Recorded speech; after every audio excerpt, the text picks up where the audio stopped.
नमस्कार। आज की वाणी में एक बार फिर से आपका स्वागत करते हैं। प्रभु यीशु मसीह के मधुर प्रिय नाम में आप सबको जय मसीह की। मेरे प्रिय भाई बहन, आज हम एक विश्वासी की सहभागिता को देखते हैं।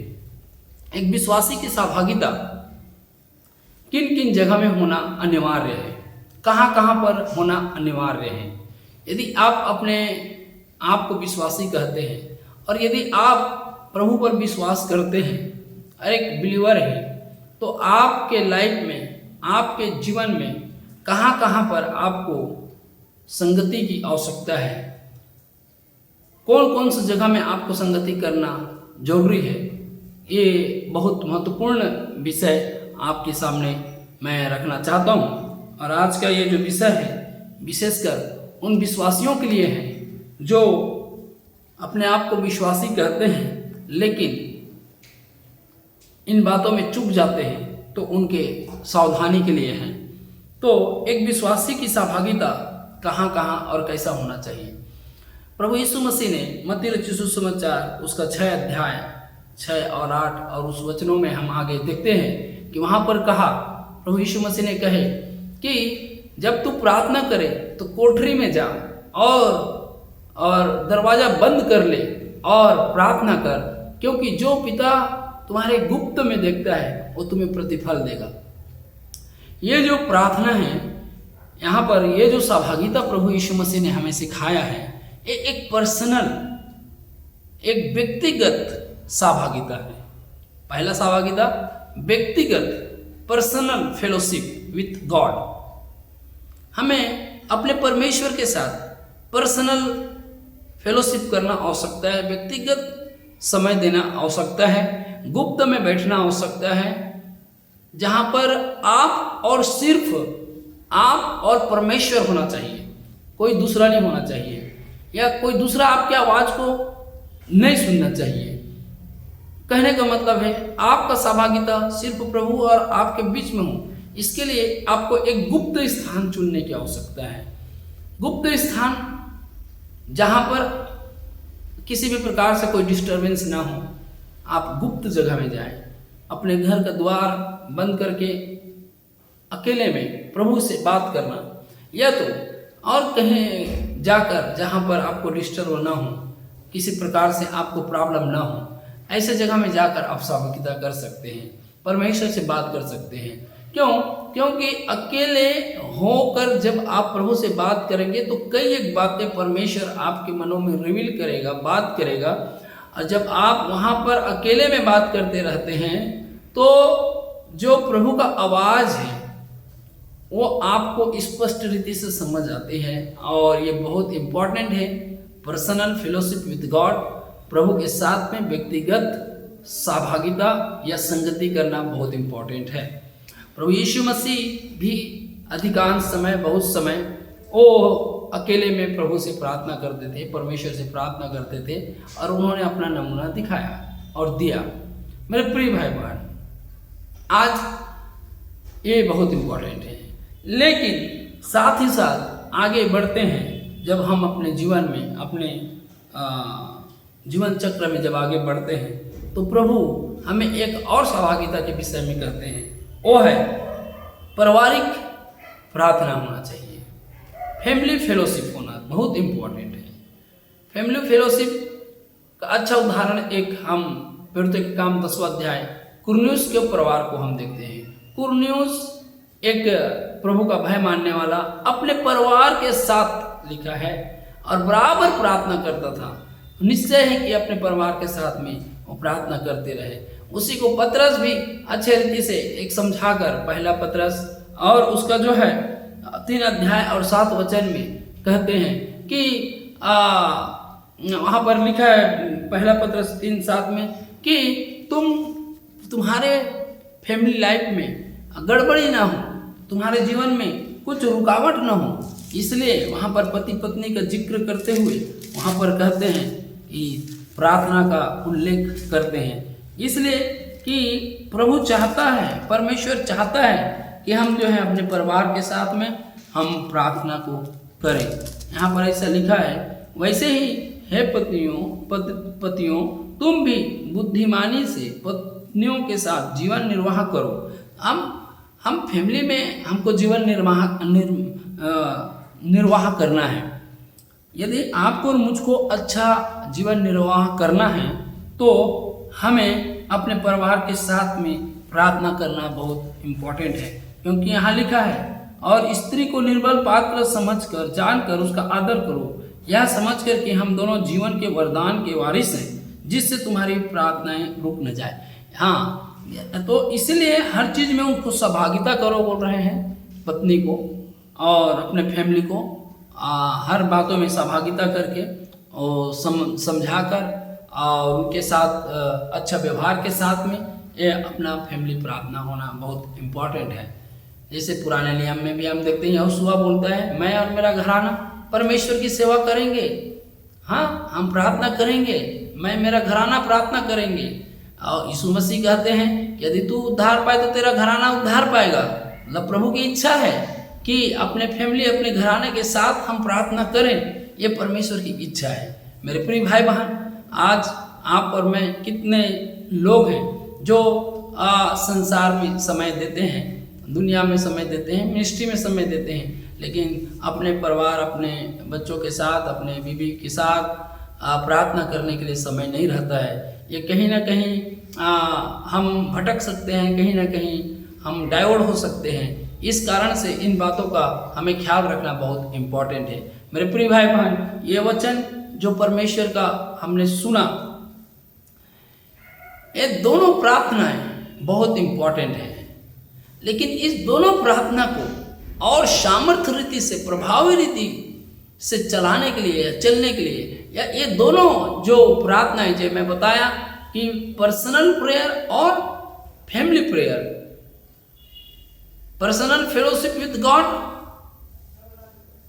फेलोशिप विद फैमिली, ये दोनों बहुत इंपॉर्टेंट है। लेकिन इसको सामर्थ्य देने के लिए, इसमें और अधिकाई से बढ़ने के लिए आपको तीसरा सहभागिता की बहुत आवश्यकता है। अब कई बार लोग कहते हैं कि हम तो अपने घर में प्रार्थना कर लेते हैं, हम अपने बच्चों के साथ भी प्रार्थना कर लेते हैं, हम अपने फैमिली के साथ प्रार्थना करते हैं। मैं सुबह उठता हूँ, प्रार्थना करता हूँ और जॉब को चला जाता हूँ, और सुबह एक पन्ना बाइबल का हम पढ़ लेते हैं और चले जाते हैं। ठीक है, आप अच्छे करते हैं, कोई प्रॉब्लम नहीं है, लेकिन आप सिर्फ उतने में ही लिमिट रहेंगे तो आपका आत्मिक उन्नति, या आप जैसे प्रभु में बढ़ना चाहिए, या आप और परमेश्वर की गहराई में या उसकी गुप्त बातों में बढ़ना चाहिए, या उसकी सेवकाई में बढ़ना चाहिए, ये नहीं हो पाएगा जब तक आप जो है तीसरा सहभागिता में आप प्रवेश नहीं करते हैं। तीसरा सहभागिता क्या है? Fellowship with body of Christ, प्रभु के शरीर के साथ सहभागिता। प्रभु के शरीर, fellowship with body of believers, प्रभु के शरीर के साथ, प्रभु के शरीर विश्वासियों के साथ। जो कलीसिया है, एक विश्वासियों का झुंड है, वो विश्वासियों का झुंड जो प्रभु के शरीर है, अलग अलग भाग है, अलग अलग पार्ट है, जो एकत्र आता है, जो एक साथ आता है। यदि उसमें आप सहभागिता नहीं होते हैं, उस प्रभु के शरीर में सहभागिता नहीं होते हैं। और दूसरी बात, प्रभु भोज, वो शरीर है प्रभु का, और वो कलीसिया एक शरीर है प्रभु का, चर्च एक शरीर है प्रभु का, मंडली एक शरीर है प्रभु का। यदि आप उसमें सहभागिता नहीं होते हैं तो आपका वो दो संगति करना कोई मायने का नहीं रहता है। क्यों? इसलिए क्योंकि परमेश्वर का वचन कलीसिया से तो बात करती है, और प्रभु खुद उस मंडली को, उस बॉडी को जो मसीह में है, जो मसीह के साथ है, वो शरीर बनकर है, एक शरीर बनकर है, एक विश्वासी शरीर बनकर है। मान लीजिए 5 विश्वासी अलग अलग हैं, कोई हाथ है, कोई कान है, कोई और अलग भाग है, लेकिन जब ये एकत्र आ जाते हैं तो एक शरीर बनते हैं। तो वैसे 5 विश्वासी यहाँ पर अलग अलग हैं, एक आ जाते हैं तो प्रभु के शरीर में पूर्णता को प्राप्त करते हैं। और पूर्णता को प्राप्त करने के लिए आपको एक आना पड़ता है, एक प्याले में से पीना पड़ता है, एक रोटी में से खाना पड़ता है।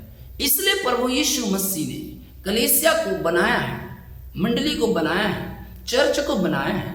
मेरे प्रिय भाई बहन, आज कितने तो भी भाई बहन लोग हैं, उनका माइंडसेट ये है, दिमाग का टेंडेंसी ये हो गया है कि प्रभु ने, और बहुत सारे लोग सिखाते भी ये हैं, कुछ अटपट रहते हैं या नौसिखिया जो रहता है वो पढ़ लेगा मत्ती रचित सुसमाचार 6 अध्याय। परमेश्वर ने लिखा है गुप्त में प्रार्थना करना है। कहाँ उधर जाके आप प्रार्थना करते हैं ना, अपने घर में कर सकते हैं, हो गया खत्म।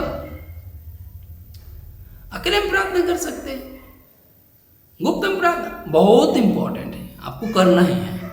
लेकिन आगे क्या है और उसके आगे क्या है, उस आगे भी जाना है। यदि आप उसके आगे नहीं जाते हैं तो आपका ये भी एक दिन धीरे धीरे करके स्टॉप हो जाएगा। क्योंकि प्रभु परमेश्वर यीशु मसीह ने कहा मैं कलीसिया से बात करता हूं और सारे बातों को, इफिस क्लास पत्र में लिखा है, मैं उन सारे गुप्त बातों को और हर एक ज्ञानों को, हर चीजों को, दान को, वरदान को कलीसिया के द्वारा करूंगा। तो आप किसी कलीसिया का भाग नहीं है, पार्ट नहीं है, आप उसका एक अंग नहीं है, उस प्याले में से नहीं पी रहे हैं, उस संगति में आप जुड़े नहीं हैं, आपका शरीर अलग हो गया है। ये 4 लोग एक साथ है, ये 4 लोग एक साथ है, ये अलग हो गया है। तो इसको भेड़िया कभी भी खा सकती है, इसके ऊपर अटैक कभी भी हो सकता है, इसके आत्मिक जीवन पर, इसके फैमिली लाइफ पर, इसके पारिवारिक जीवन पर कभी भी शैतान अटैक कर सकता है। मेरे प्रिय भाई बहन, इसलिए आपको इस झुंड में, इस बॉडी में रहना इंपॉर्टेंट है। यदि आप मसीह के बॉडी में हैं, उसके शरीर में हैं, तो आप नया बल भी पाएंगे, नया ताकत भी पाएंगे और परमेश्वर अपने घर में रखेगा। यीशु मसीह एक जगह अच्छे कहते हैं, यीशु मसीह ने कहा मेरे भेड़शाला में लेके आओ। भेड़शाला में बहुत सारे भेड़ों को लाना है, जाना है और लाना है, जाना है और लाना है। तो आप कब जा सकते हैं? जब आप सहभागिता में रहेंगे, आप सहभागिता में रहेंगे, आप कलीसिया झुंड में रहेंगे, तभी तो प्रभु के वचन को पाकर, प्रभु के सहभागिता को पाकर, परमेश्वर के सामर्थ्य को पाकर, अभिषेक को पाकर जा सकते हैं और आत्मा जीत सकते हैं और ला सकते हैं। और परमेश्वर ने आपको बुलाहट दिया तो आप एक भेड़शाला, एक कलीसिया, एक मंडली बनाकर आप वहां पर लोगों को अच्छा हष्ट पुष्ट बना सकते हैं। और जब वो हष्ट पुष्ट बना जाएंगे तो वहां से फिर से एक निकल जाएगा, लेके आएगा, अपना एक प्रभु के भवन बनाएगा। ये एक प्रक्रिया है, लेकिन इस प्रक्रिया से हटके यदि काम करना चाहेंगे तो प्रॉब्लम आ सकता है, समस्या आ सकता है। इसलिए मेरे प्रिय भाई बहन, आपको और मुझको समझना है कि हमारा तीनों फेलोशिप बहुत इंपॉर्टेंट है। 3 प्रकार का फेलोशिप, तीनों जगह फेलोशिप होना चाहिए। पहला व्यक्तिगत, दूसरा पारिवारिक और तीसरा जो है कलीसियाई, चर्च। ये तीनों जगह में हमारा संगति इंपॉर्टेंट है। लेकिन व्यक्तिगत पर्सनल फेलोशिप विद गॉड और फैमिली फेलोशिप विद गॉड, ये दोनों कब प्रभावी होता है, कब और उसको ताकत आता है, प्रकाशन आता है, जब वो फेलोशिप विद चर्च में रहता है, कलीसिया में रहते हैं, मंडली में रहते हैं। तब वो जो है और सुदृढ़, मजबूत, प्रभावशाली व्यक्तिमत्व बनता है संसार में, और परमेश्वर का प्रकाश उनके जीवन से जाती है। इसलिए आप यदि चाहते हैं कि आपके लाइफ से प्रभु का ज्योति और प्रकाश निकले तो ये तीनों फेलोशिप आपके जीवन में इम्पॉर्टेंट है। परमेश्वर आपको आशीष करे। God bless you. जय मसीह।